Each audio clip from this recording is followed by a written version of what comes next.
Hi everyone, welcome to House Talks. Today's topic is my favorite topic, talking about the housing market in real estate. Throughout years, the housing market is really hot, especially it started few months ago and still it's getting hottest. It's going to crazy to insane. The purpose of today's video is to discuss about the resale homes. I will explain what are the things need to be considered when you are planning to buy a resale home. But before we go to the actual resale home buying topic, I would like to share with you how the housing market in our local area, meaning Wake County, North Carolina, and more specifically, I'm sharing here recent resale sold homes from different zip codes. To get a clear idea, I had listed zip code, community name, year built, square feet area, school zone details, listed price and sold price. Let's see the details.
So in the US, as all the reports are saying, the inventory on the new construction is very low, and which is making really the resale home values, it's going up every month by month and all.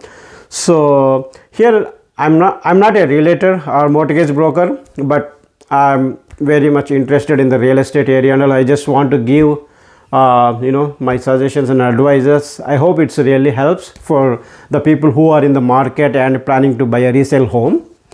So when the new inventory is low, automatically the demand for the resale homes will go up.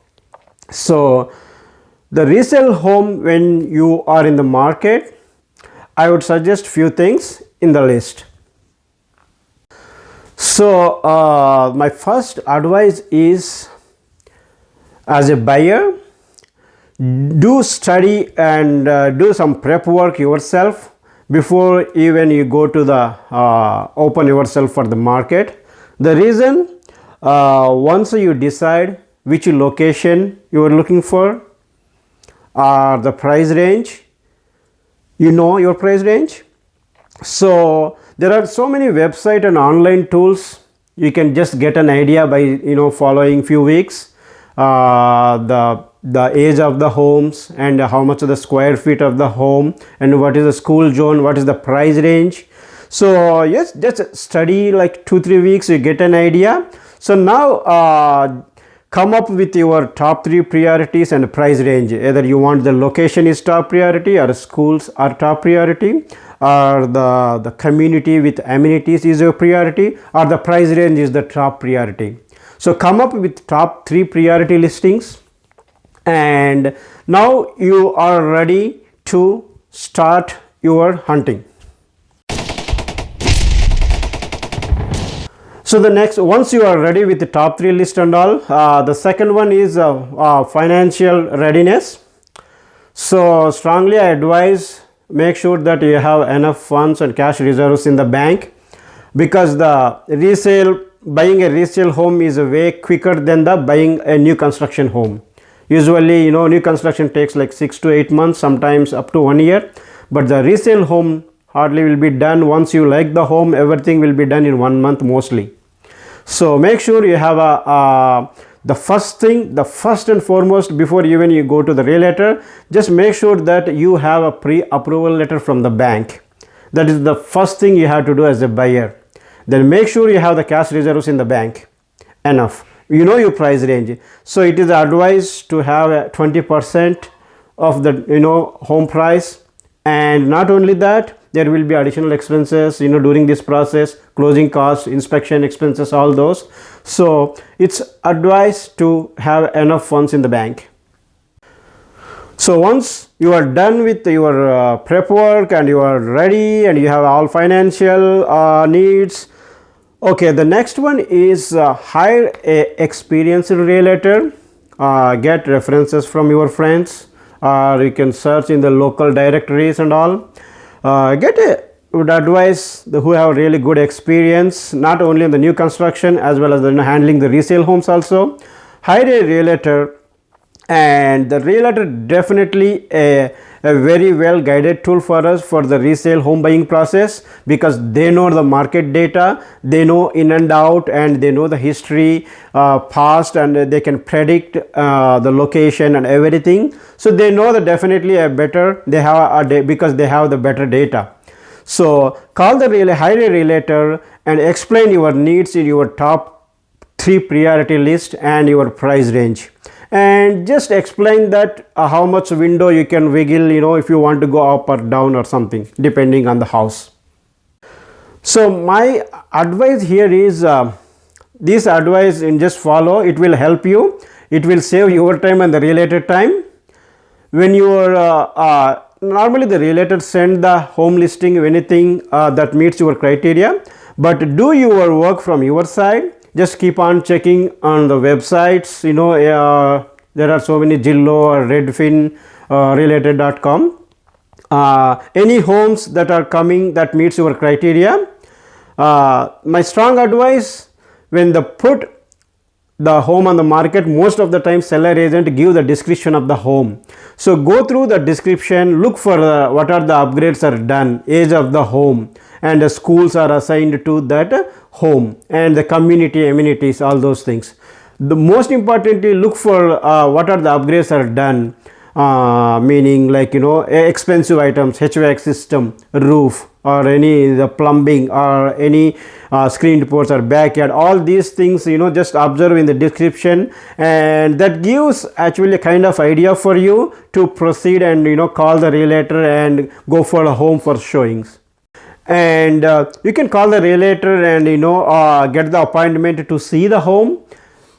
Here you do from your side, when you go to the home, if you see that you're missing something in the description, when you go to see the home, check the roof, just at a glance, not going up, the condition of the roof, and check that the siding of the home, depending on the age. Okay, so all these things, and you can just feel the home inside when you go. You can check what are the upgrades are done, and look for the cosmetic things and all. You have to all things keep in the mind when you go to the home and all. So sometimes pictures looks different, but when you go and see the home in person, it looks different. So the better thing is take a small notes with you, write down the address, and do the plus points and minus points what you observed in the home while at the home, and discuss about your concerns and feedback with the realtor. And the next part is really the crucial one. So now let's say you saw a couple of homes, and you picked your favorite 1 or 2 homes, and pick the top one, and you want to put the offer. So you have to work with realtor. Here the tricky part, when you are submitting an offer, understand the terms. What is the due diligence fee, what is the earnest money, and how much of the offer you are putting. And the key part here is, when you are putting the offer, due diligence money and due diligence period.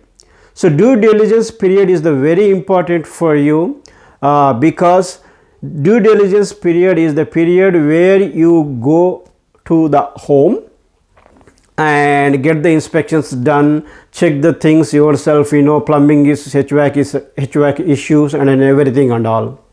And the due diligence period kicks as soon as you submit the offer to the seller and the seller accepted the offer. So that's the where due diligence period starts, and you have to keep that in the mind. You write 2 checks when you submit the offer. One is a due diligence check that goes directly to the seller and he can deposit immediately. That a new due diligence money is never refundable. It's not refundable, and it will be credited if the process go through all the way to end. The earnest money you write and it will be in the escrow account, and it will not be active until due diligence period ends. The earnest money kicks the moment due diligence period ends. So you understand that due diligence period, it is better to have at least 3 to 4 weeks time.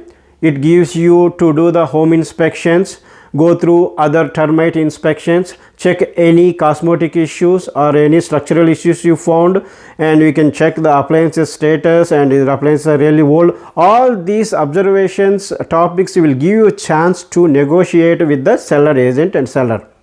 So keep all things in the mind and start your negotiation. Make sure everything is done the due diligence period, and if still everything is going as expected, then you proceed into the next phase. That's negotiations done, price is done, and the seller is accepted your doing your concerns and all. Then you go to the next step and you proceed for that. And once due diligence period end, earnest money kicks into the picture. By any chance you want to go back from the contract in the due diligence period, you still get your earnest money back. But after the due diligence period ends, you can't get your earnest money back. Keep that in the mind. That's very important. So once you are fine with everything, with seller feedback and your feedback, and you still want to go further, yes, you can go further, proceed and work with the realtor about the next steps, closing date details and what are the you can just go through that all the closing documents and all everything. So by any chance, if you want to go back at this point, you lose your due diligence money as well as the earnest money. Keep that in the mind. It's very important. So if everything is fine, just it's win-win situation for both, and go to happily to the closing date, work with your agent, and I hope it will be very smooth process when you have a good experienced realtor and attorney and everything. And the closing date, make sure that you have reserves funds in the bank and write down the closing cost check and all, and you need to sign up a lot of documents on the closing day. And once the closing is done, it's yours. So that's the overall process and the buying the resale home, and I hope this information will help you. So hi, if you are new to this channel or watching first time, not subscribed yet, please subscribe to our stock channel. Thank you for watching.